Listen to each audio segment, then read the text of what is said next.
Xavier Sainz de la Mata, de reclamatú.com. Arratsaldeon, Xavier. Arratsaldeon.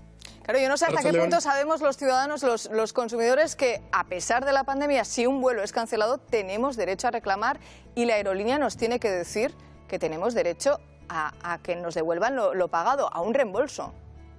Eso es. Bueno, eso es. Efectivamente, tenemos derecho a que nos informen de qué derechos tenemos y, en su caso, no solo al reembolso, a veces también a indemnizaciones adicionales a ese dinero que nos tienen que devolver. Exactamente, con estas 16 aerolíneas, ¿qué es lo que ha pasado? ¿Que no han reembolsado o que no han informado de que podían percibir ese reembolso los consumidores? Hasta lo que yo sé, por lo que he leído en la prensa, es por una práctica reiterada durante todo este tiempo que ha durado, que está durando la pandemia, de no reembolsar el precio que habían pagado los pasajeros por vuelos que se habían cancelado y que luego efectivamente no se les había devuelto. Claro, y luego había casos también, ¿no?, según tengo entendido, de que las aerolíneas sí que informaban de que podía, en sus webs sí que informan de que se tiene que reembolsar, pero lo hacen de una manera, vamos a decir, que con la letra pequeña. Hay que indagar mucho más, hay que navegar mucho más tiempo para conseguir esa información, en pestañas que no están en la primera página según entras, con lo cual es más difícil acceder a esa información. Yo no sé si en este caso estas aerolíneas pueden decir, oye, nosotros hemos informado, con lo cual... A ver, la práctica, es la poca información, la información sesgada por parte de las compañías es una práctica que ahora se ha acentuado durante la pandemia, imagino, porque todas estas empresas tenían poca liquidez, pero era una práctica que se venía realizando desde mucho antes. Fíjate que en algunos casos te tienen que dar incluso una indemnización mínima y es rara a la vez en la cual estas compañías de motu propio te avisan, oye, pero que tienes que reclamar un dinero que es tuyo.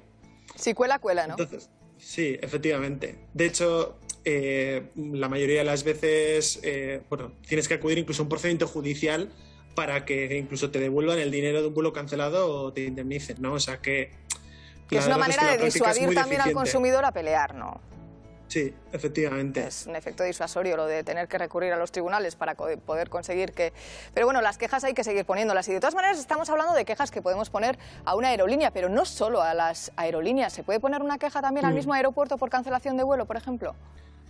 Ahí la reclamación se complica muchísimo. Piensa que,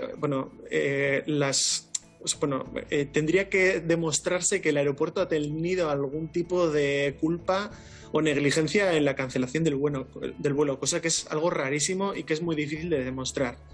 La mayoría de las incidencias que se producen en los aeropuertos son por culpa de las propias compañías. Culpa en el sentido de que o han organizado mal algún tipo de conexión o simplemente no les ha dado tiempo a llegar por lo que sea. O otras veces cuestiones como el mal tiempo o simplemente las restricciones de la pandemia. Pero los aeropuertos no suelen tener culpa en este tipo de cuestiones. No sé, estaba pensando yo más en una situación de huelga de pilotos o huelga o algún tipo de problema en el aeropuerto, pero bueno, veo que es mucho más complicado. Dime. Ese debate es muy interesante porque, la verdad es que hay un montón de sentencias que hablan de ello.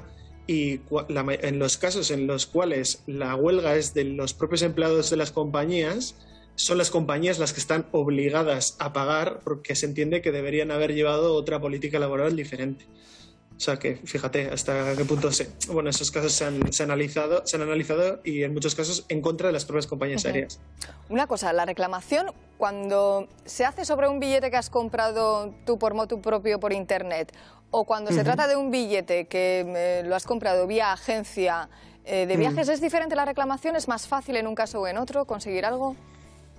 Digamos que cuando tú lo haces vía agencia y además del billete has contratado, por simplificarlo mucho, un pack, se te abren diferentes posibilidades de reclamación. Si se te ha cancelado todo el pack, vas a poder reclamar a la agencia de viajes la devolución de todo el pack, es decir, hotel, vuelo, excursiones, etcétera. Y también vas a poder reclamar a la propia compañía aérea que te devuelva el vuelo cancelado. Digamos que van a ser opciones alternativas, pero normalmente, casi siempre, cuando hay contratado un vuelo y el vuelo se cancela, siempre vas a poder reclamar a la compañía aérea. Pues Xavier Sainz de la Maza, gracias por darnos estas explicaciones sobre qué hacer cuando nos cancelan un vuelo y hasta qué punto podemos recurrir o tenemos que acudir a los tribunales. Gracias. De nada.